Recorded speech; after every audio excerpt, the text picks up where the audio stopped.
Should the Jets keep Chris Streveler over Mike White? We're going to talk about it.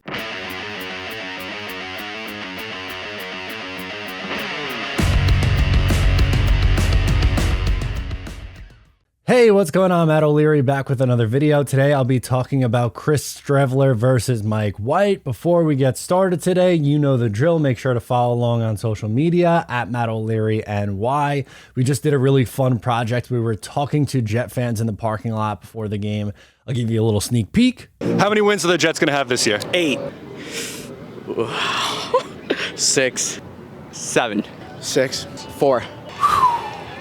That's a tough one, though. Considering our schedule, I'd say probably 7 or 8 wins realistically.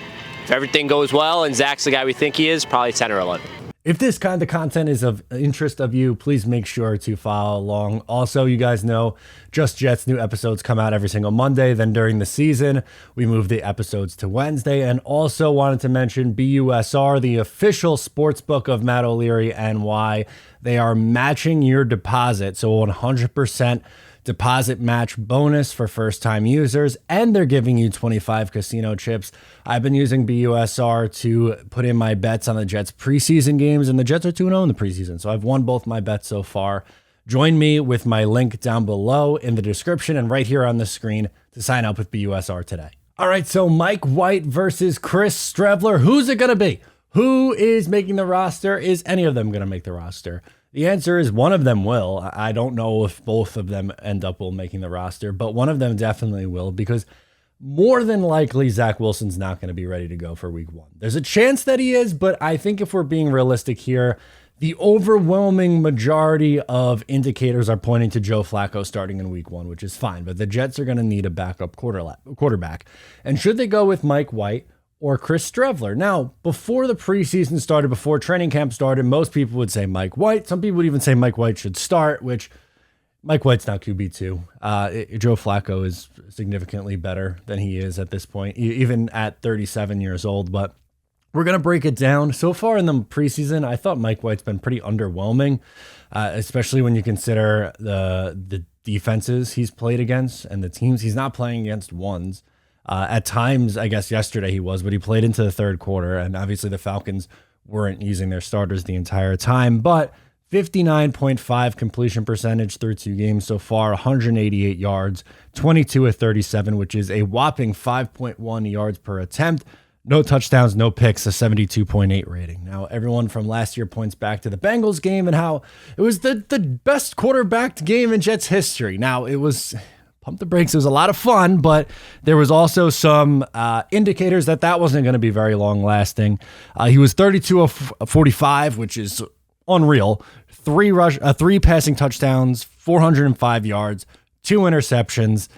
But if you dig a little bit deeper in that game, there's something called average depth of target. And what does that mean? Average depth of target. It's pretty self-explanatory, but it's saying how far is the ball traveling in the air to whatever the target is. And the average for Mike White was 4.2 yards.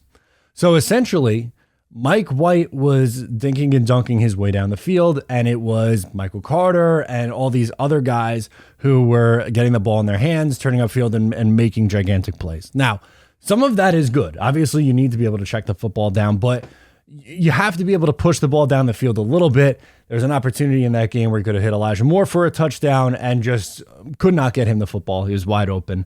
And also when you look at Mike White's time as a starter last year and just whenever he came in and played, he essentially played 3 games, right? He played for the Bills and the Bengals games, which we know. Indianapolis got hurt, so he only really played a little bit of that game and played like 2.5 quarters against the Patriots. So if you add them all up, it's essentially 3 games. In those 3 games, he had 8 interceptions and 9 turnover-worthy plays. His turnover-worthy play percentage was astronomical. This guy was, unfortunately, someone who he turned the ball over too much. And if you want to be a gunslinger, you have to be able to push the ball down the field, and he doesn't really do that either. So, like, this is the guy. This is the one that you want to see start over Zach Wilson. This is the one that you want to see start over Joe Flacco. Not I do not believe so. And I think you can make a case for keeping Chris Streveler on the roster over Mike White. So far in the preseason, now granted, you have to keep in mind the competition, but still, you can only play who's in front of you. He's 14 of 20 for 181 yards, which is 9.1 yards per attempt, 70 completion percentage, 3 passing touchdowns, 1 pick for a 116.9 rating. He has been, of pretty much all the quarterbacks, he's looked the best. There's only been 3. Zach Wilson obviously didn't look good before he got hurt. Mike White has been and Chris Streveler has been a lot of fun. And I think that going forward, he just provides something that's a little bit different. Like both Mike White and Joe Flacco are kind of like your prototypical pocket passers. They're not really going to move the ball with their legs a lot, but Streveler is, I don't know, he's more like Zach in the sense that he could use his legs to make plays. He's been more aggressive, which I like. He did have the interception last night. He was trying to throw it up for grabs to Denzel Mims, and it was a rainy night and the ball was slippery and all that stuff. We saw a lot of turnovers on both sides. It was a pretty ugly, sloppy game, but I don't know. I'm starting to lean towards Chris Streveler making more sense, especially if you can find a team that will trade for Mike White. Like Nick Mullins just got a conditional pick in the 2024 draft when the Raiders decided to trade him. So is this an opportunity for Joe Douglas to use his assets and say, okay, I'm going to turn this player who's not really going to be of use to us into a future asset? He's done that a lot before. Now, I don't think it's going to be like a Chris Herndon level of trade, but could it be a Blake Cashman level of trade where that came out of nowhere and was a surprise? Yeah, I think so. And on the trade value market, I would argue that Mike White has a little bit more trade value than Streveler. Because Mike White had that one game that people are going to hold on to and say, maybe if there's an injury, we could trust this guy to come in for a little bit. This guy, Mike White's not going to be beating out Joe Flacco for QB2. They're going to have to carry 3 quarterbacks, I think, for at least a little bit here. When you consider that, Zach Wilson's probably not going to be likely to go early on. Then you have Joe Flacco, who needs a backup for when he's starting. And I'd go Streveler. I don't know if that's a hot take or not. He's impressed me. I like how he plays. He has a little bit of moxie to him.